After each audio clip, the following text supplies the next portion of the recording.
Good morning, Shubprabhat. Hello and welcome everyone. This is Alamid Rahman. You are watching the way of solution. আজ আমরা 21 ডিসেম্বরের গুরুত্বপূর্ণ সাম্প্রতিক ঘটনা চর্চা করব। তোমরা প্রথম থেকে শেষ পর্যন্ত কিন্তু দেখতে থাকবে এবং আমাদের যে ফ্রি লাইভ ক্লাস সেটা কিন্তু কন্টিনিউ আছে। সোম থেকে শনি কিন্তু ধারাবাহিকভাবে ওয়াইটিতে আমাদের যে ক্লাসগুলি হয় সেই ক্লাসগুলি তোমরা কিন্তু মিস করবে না। এবং TWS একাডেমি অ্যাপে আমাদের যে নতুন WEP KP প্র্যাকটিস ব্যাচ আগামী 23 ডিসেম্বর থেকে ক্লাস শুরু। তোমরা যারা এখনও যুক্ত হওনি অবশ্যই যুক্ত হয়ে যাও। বেস্ট প্রাইজে বেস্ট কোয়ালিটির কন্টেন্ট কিন্তু তোমরা পেতে থাকবে। আজকের প্রথম প্রশ্ন, ভারত কোন রাজ্যে সম্প্রতি প্রথম গঙ্গা নদীর ডলফিন ট্যাগিং শুরু করেছে? একটা প্রশ্ন আসে যে ভারতের জাতীয় জলজ প্রাণীটির নাম কি, তো গাঙ্গেয় ডলফিন হবে রাইট অ্যান্সার, বা আমাদের ন্যাশনাল অ্যাকোয়াটিক অ্যানিম্যালের নাম হচ্ছে গাঙ্গেয়স ডলফিন। তো সেই বিভিন্ন গাঙ্গেয় ডলফিনদেরকে ধরে ট্যাগিং সিস্টেম চালু করা হয়েছে। তো এটা ইনিশিয়ালি করা হয়েছে কোথায়? Assam is the right answer. India conduct, Bharat আয়োজন করলো ফার্স্ট এভার, একদম প্রথমবারের জন্য Ganges রিভারের dolphin tagging in Assam. তো গঙ্গা রিভার ডলফিন যেটাকে বলা হচ্ছে এটা হচ্ছে ইন্ডিয়ার ন্যাশনাল অ্যাকোয়াটিক অ্যানিম্যাল। অনেক পরীক্ষাতে আসে এই প্রশ্নটি। কে হিন্দির জন্য 2024 সালের জন্য সাহিত্য একাডেমি পুরস্কারে ভূষিত হয়েছেন? ইম্পর্টেন্ট প্রশ্ন যে হিন্দি সাহিত্যের জন্য 2024-এ সাহিত্য একাডেমি পুরস্কার কে পাচ্ছেন? সঠিক উত্তর Gagan Gill, right answer option C. 2024-এ 2024-এর যদি আমরা দেখি সাহিত্য একাডেমি অ্যাওয়ার্ড, তো সেখানে রিকগনাইজ করা হচ্ছে, স্বীকৃতি দেওয়া হচ্ছে 21 রাইটার অ্যান্ড পোয়েটদেরকে ফ্রম ভেরিয়াস ইন্ডিয়ান ল্যাঙ্গুয়েজ। বিভিন্ন ভাষার 21 জন কবি কিংবা লেখকদেরকে এই পুরস্কার দিয়ে সম্মানিত করা হচ্ছে, যার মধ্যে হিন্দি পোয়েট, এটা পরীক্ষার জন্য important, Hindi poet Gagan Gill received an award for her poetry book. তার একটা পোয়েট্রি বুক ম্যান জাব তক আই বাহার, এই যে তার পোয়েট্রি বুক মে জব তক আই বাহার, সামথিং এরকম কিছু উচ্চারণ হবে। তো এই পোয়েট্রি বইয়ের জন্য তো তিনি পাচ্ছেন সাহিত্য একাডেমি পুরস্কার হিন্দি ভাষায়। আর যদি ইংরাজি ল্যাঙ্গুয়েজের জন্য সাহিত্য একাডেমি পুরস্কার আমরা দেখি, তাহলে তিনি পাচ্ছেন স্ট্রিনকার 2024 সালের জন্য। এই অথর পাচ্ছেন ইংরাজির জন্য সাহিত্য একাডেমি পুরস্কার। কোন রাজ্যের মুখ্যমন্ত্রী সম্প্রতি রাজ্যের গ্রামীণ দরিদ্রদের জন্য ঘর দেওয়ার জন্য একটা নতুন স্কিম বাংলার বাড়ি প্রকল্প চালু করেছেন? সঠিক উত্তর obviously West Bengal. West Bengal chief minister Mamata Banerjee launched the বাংলার বাড়ি scheme to provide house for the rural poor in the state. তো যাদের এই মাটির বাড়ির সমস্যা জানো নিশ্চয়ই, তো তার জন্য এই যে বাংলার বাড়ি এই ইনিশিয়েটিভ রিসেন্টলি আমরা দেখেছি ওয়েস্ট বেঙ্গলে। তো রাজধানী আমাদের কলকাতা, যেটাকে city of joy, city of palace বলা হয়। মুখ্যমন্ত্রী মমতা বন্দ্যোপাধ্যায়, রাজ্যপাল বর্তমান সিভি আনন্দ বোস। আমাদের রয়েছে 6টা national park, Buxa, Gorumara, Jaldapara, Neora valley, Singalila এবং সুন্দরবন জাতীয় উদ্যান। আমাদের 2টো টাইগার রিজার্ভ আছে, একটি হচ্ছে বক্সা আর একটা সুন্দরবন। 2টো রামসার সাইট আছে, ইস্ট কলকাতা ওয়েটল্যান্ড 2002 সালে রামসার সাইট হয়, আর সুন্দরবন ওয়েটল্যান্ড 2019 সালে। আর যদি আমাদের পশ্চিমবঙ্গের আমরা ইউনেস্কো ওয়ার্ল্ড হেরিটেজ সাইটের সংখ্যা দেখি, তাহলে কটা আছে? ওয়েস্ট বেঙ্গলের ইউনেস্কো ওয়ার্ল্ড হেরিটেজ সাইট এর সংখ্যা কয়টি? তাহলে সেক্ষেত্রে রাইট অ্যান্সার হবে 3টি। কটি না? 3টি হচ্ছে ওয়েস্ট বেঙ্গলের ইউনেস্কো ওয়ার্ল্ড হেরিটেজ সাইট। কী কী? দার্জিলিং হিমালয়ান রেল, মাউন্টেন রেলের মধ্যে, তারপরে হচ্ছে সুন্দরবন ন্যাশনাল পার্ক এবং তারপর হচ্ছে শান্তিনিকেতন। এই 3টি আছে আমাদের ওয়েস্ট বেঙ্গলে ইউনেস্কো ওয়ার্ল্ড হেরিটেজ সাইট। আর যদি অল ওভার ইন্ডিয়াতে আমরা দেখি তাহলে সংখ্যাটা হয়ে যাবে 43টি। সম্প্রতি 2024 সালে ফিফা ইন্টারকন্টিনেন্টাল কাপ জিতেছে নিম্নের কোন দল? 24 সালের ফিফা ইন্টারকন্টিনেন্টাল কাপ জিতেছে Real Madrid club, option B correct answer. তো Real Madrid have won the FIFA Intercontinental Cup Qatar 2024-এ। কাতারে আয়োজিত হয়েছিল, অন স্ক্রিন একটা পিকচারও তোমরা দেখতে পাচ্ছ। নেক্সট, অরুণ কুমার সাহু কোন দেশে ভারতের পরবর্তী রাষ্ট্রদূত নিযুক্ত হয়েছেন? সঠিক উত্তর Bulgaria, right answer option C. দেখো, Arun Kumar Sahu appointed as the next ambassador of India to the Republic of Bulgaria. বুলগেরিয়াতে ভারতের পরবর্তী রাষ্ট্রদূত নিযুক্ত হয়েছেন অরুণ কুমার সাহু। আজকে হোমওয়ার্ক নিয়ে এসেছি, আজ আর ভুলে যাইনি, সেটা হচ্ছে জাপানের মুদ্রার নাম কি, এটা তোমরা কমেন্টে জানাবে। অনেক পপুলার, অনেক সময় পরীক্ষাতে দেয়। আর তোমরা আমাদের টেলিগ্রামে যুক্ত থাকবে, কখনো কোনো অ্যানাউন্সমেন্ট এবং যে আমাদের ডেলি ওয়াইটিতে যে বলছিলাম না এতগুলো করে আমাদের ফ্রি ক্লাস হয়, সো কখন কোন ক্লাস হয় তো টাইমিংটা কিন্তু তোমরা টেলিগ্রাম থেকে পেয়ে যাবে। কোন দেশ সম্প্রতি ক্যান্সারের বিরুদ্ধে একটি এমআরএনএ ভ্যাকসিন তৈরি করেছে? দেখবে রিসেন্টলি এই জিনিসটা নিউজে কিংবা ফেসবুকের নিউজ ফিডে দেখবে কম বেশি সবাই দেখেছো লাস্ট 2-1 দিনের মধ্যে। তো Russia is the right answer. তো রিসেন্টলি নিউজে এসেছে এই বিষয়টি, যে এই যে এমআরএনএ ভ্যাকসিন তৈরি করেছে রাশিয়া, বলছে এটা প্রত্যেক মানুষের ইমিউন সিস্টেম এবং ক্যান্সার কোষের ধরন বিশ্লেষণ করে নির্দিষ্ট অ্যান্টিজেনের বিরুদ্ধে প্রতিরোধ ব্যবস্থা গড়ে তোলে। Russian news agency claim the country, রাশিয়ার যে নিউজ এজেন্সি তারা বলছে যে তাদের দেশ ডেভেলপ করেছে এমআরএনএ ভ্যাকসিন এগেনস্ট ক্যান্সারের বিরুদ্ধে প্রতিরোধের জন্য এমআরএনএ ভ্যাকসিন প্রস্তুত করেছে। নিম্নের কে সম্প্রতি 2023 জাতীয় তানসেন, জানো নিশ্চয়ই তানসেন সম্মান খুব গুরুত্বপূর্ণ, এটা পরীক্ষাতে আসে, মধ্যপ্রদেশ প্রদান করে।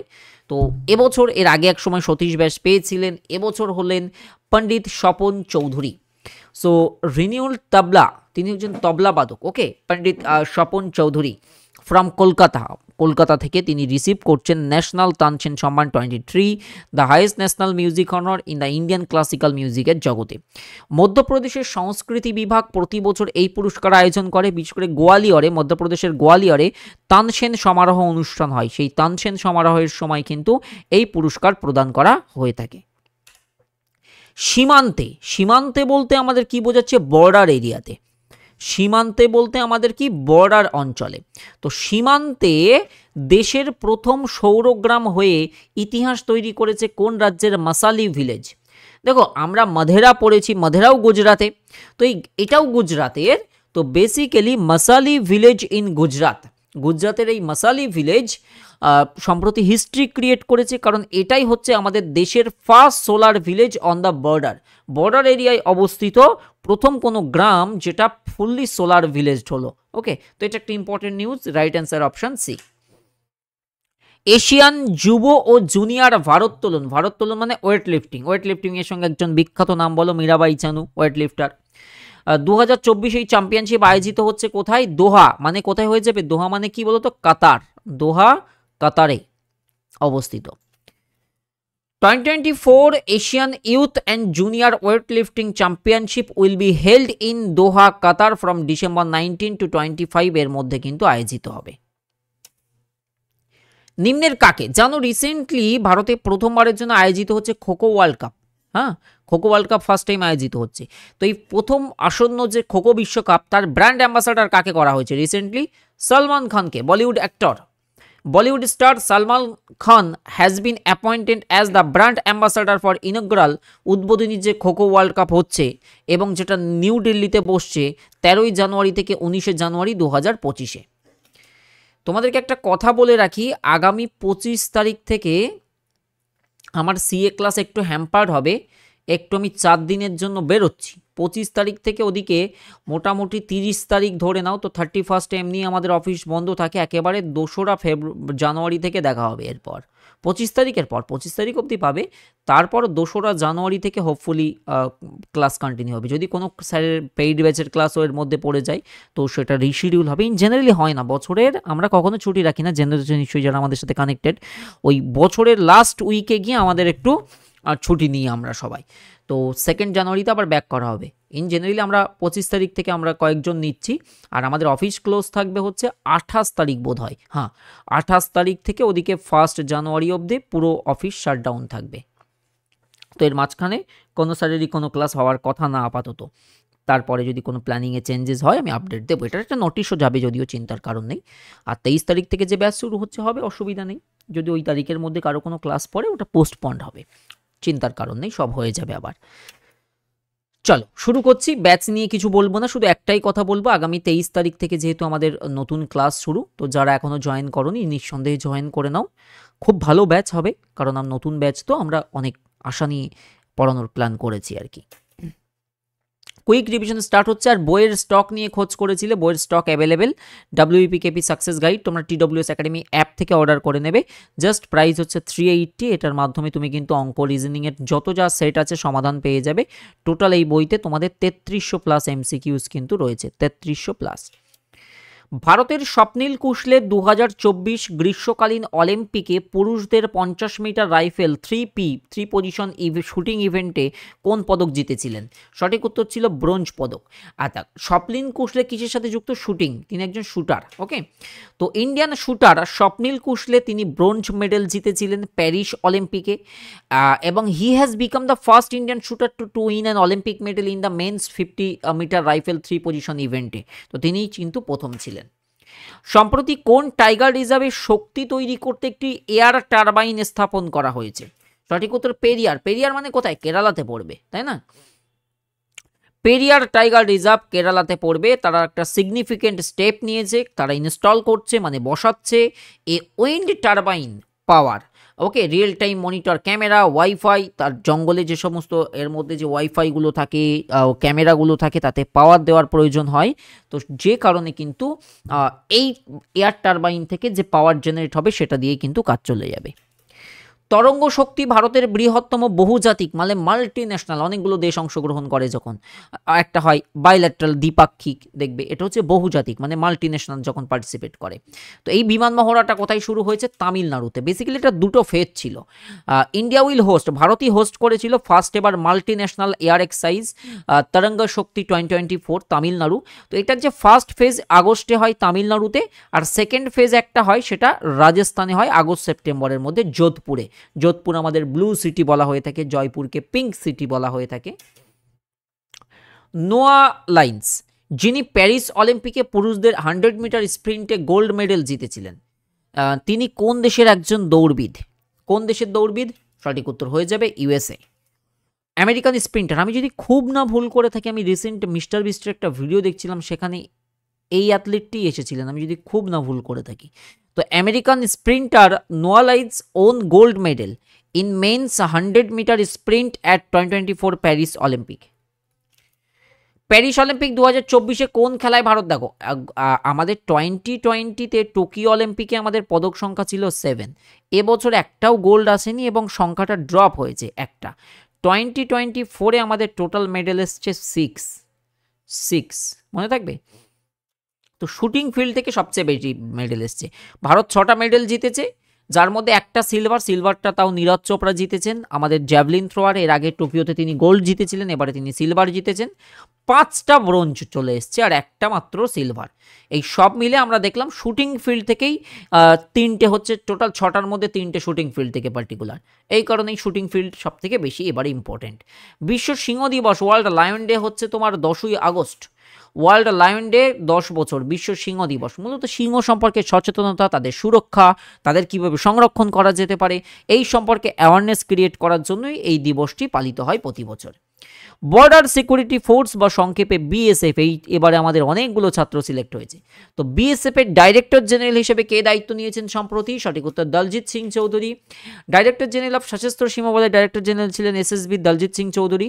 তিনি টেকেন ওভার দায়িত্ব নিয়েছেন কি? Additional charge of director general of border security forces. সম্প্রতি পড়াতে এগুলো SSC রেলের ছাত্রছাত্রীরা খুব রিলেট করতে পারবে। যামিনী কৃষ্ণমূর্তি বা ইয়ামিনী কৃষ্ণমূর্তি কোন ক্ষেত্রে খ্যাতি অর্জন করেছিলেন? অবশ্যই শাস্ত্রীয় নৃত্য, কারণ তিনি হচ্ছেন একাধারে ভারতনাট্যম এবং কুচিপুড়ি। কুচিপুড়ি কোন রাজ্য? অন্ধ্রপ্রদেশ। ভারতনাট্যম কোথাকার? তামিলনাড়ু। মনে থাকবে এই তামিলনাড়ু এবং অন্ধ্র। তাহলে ভারতনাট্যম অ্যান্ড কুচিপুড়ির ইয়ামিনী কৃষ্ণমূর্তি তিনি সম্প্রতি প্রয়াত হয়েছেন 83 বছর বয়সে। এই ধারার নৃত্যশিল্পী তিনি ছিলেন। এটা পরীক্ষাতে দেয়। বিভিন্ন সরকারি চাকরির পরীক্ষার প্রস্তুতির জন্য সাবস্ক্রাইব করতে হবে the way of solution and TWS academy. এবং তোমাদেরকে বলবো প্লেলিস্ট সেকশনটা একবার ভিজিট করো, সেখানে আমার যে জিকে এক্সপ্রেসের প্লেলিস্টগুলো সাজানো আছে সেগুলো কিন্তু খুব ভালো করে কমপ্লিট করো। তোমরা যারা ব্যাচ নিতে পারো না, খুব ভালো করে কিন্তু জিকে প্র্যাকটিস করতে পারো চাইলেই। ব্যাচে তো অবভিয়াসলি আরও বেটার কিছু অফার করা হয়, বাট যারা অ্যাফোর্ড করতে পারো না তাদের কি পড়াশোনা হবে না? না, অবভিয়াসলি হবে। তাদের জন্য TWS ভাবে। সে যদি নিজে খাটে অ্যান্ড TWS এর সাপোর্টটা সে যদি নেয়, অবভিয়াসলি সে এক্সাম ক্র্যাক করতে পারবে। আমাদের কিন্তু বহু ছাত্রছাত্রী এরকম প্রতি বছর বেরোয় যে ফ্রি ক্লাস করেও আমাদের এক্সাম কোয়ালিফাই করে। এটা ম্যাটার নেই যে পেইড ক্লাস নিলে আমি এক্সাম ক্লিয়ার করব। পেইড ক্লাস বেটার হয়, তবে কেউ যদি না পড়ে তার 10টা ব্যাচে জয়েন করে দিলেও তো কাজ হবে না, না? তো এটা মাথায় রাখতে হবে অলওয়েজ। ভালো থেকো সবাই, সুস্থ থেকো, ধন্যবাদ, টেক কেয়ার, বাই বাই।